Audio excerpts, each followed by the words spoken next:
சென்னையில் அடையார், கொசஸ்தலையார், கூவமாறுன்னு 3 ஆறு இருக்குது. அடையாரும் கொசஸ்தலையாரும் இப்போ கூட ஓரளவுக்கு சுத்தமாக இருக்குது. ஆனால் கூவம் ஆறு மட்டும்தான் சென்னையில் சுத்தமாக இல்லாமல் சாக்கடையாக ஆயிடுச்சு. இந்த கூவம் ஆறு திருவள்ளூர் டிஸ்ட்ரிக்டில் கேசவரம் அணையிலிருந்து வருது. இதோட மொத்த நீளம் 72 கிலோமீட்டர்ஸ். திருவள்ளூர்லேருந்து திருவேற்காடு வரைக்கும் 40 கிலோமீட்டர்ஸில் இருக்கிற எல்லாருக்கும் இதுதான் குடிக்கவும் விவசாயத்துக்கும் பயன்படுத்திக்கிறாங்க. சென்னை அரும்பாக்கம்குள்ளே வரும்போது சேட்பேட், சூளைமேடு, எக்மோர், சிந்தார்பேட்டு வழியாக கழிவு தண்ணியை மெரினா கடலில் கலந்துருது. கூவத்தினால எல்லாருக்குமே பிரச்சனை தான், சின்ன குழந்தையிலேருந்து பெரியவங்க வரைக்கும். அதே மாதிரி பராமரிப்பு இல்லை. இப்போதைக்கு கூவத்தினால ரொம்ப பொல்யூஷன் இதுவாகுது. அதே மாதிரி எது ஒன்றாலும் தேவையில்லாத பொருளெல்லாம் எல்லாத்தையும் கூவத்தில் தான் போடுறாங்க. எடுத்துகிட்டு வந்து கூவம் சுத்தம் பண்ணால் நல்லாயிருக்கும்.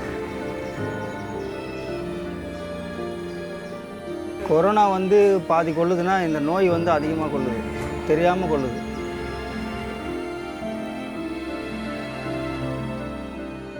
இதே மாதிரி 1854 தேம்ஸ் ரிவர் இப்போ இருக்கிற கூவா மாதிரி நாற்று அடித்ததால தான் த கிரேட் ஸ்டிங்க்னு அதை கூப்பிட்டாங்க. அதோட மொத்த அளவு 346 கிலோமீட்டர்ஸ்.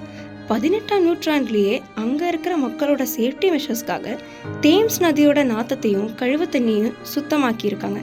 இந்த காலத்தில் அதுவும் 20th செஞ்சுரியில் கம்பெனிஸ், ஏஐன்னு எல்லாமே வளர்ந்துருக்கிறப்போ கூவம் ஆற்றை இன்னும் சுத்தம் செய்யலை.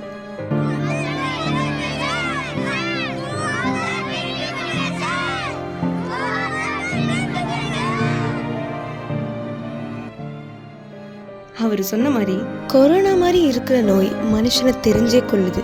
ஆனால் கூவம் ரிவரை ஊட்டி வசிக்கிற மக்கள் அந்த காற்றை சுவசிக்கிறதுனால அந்த தண்ணி மூலியமாக வர disease such as cholera, typhoid, dysentery and hepatitis போன்ற நோய் மனுஷனுக்கே தெரியாமல் கொஞ்சம் கொஞ்சமாக கொள்ளுது.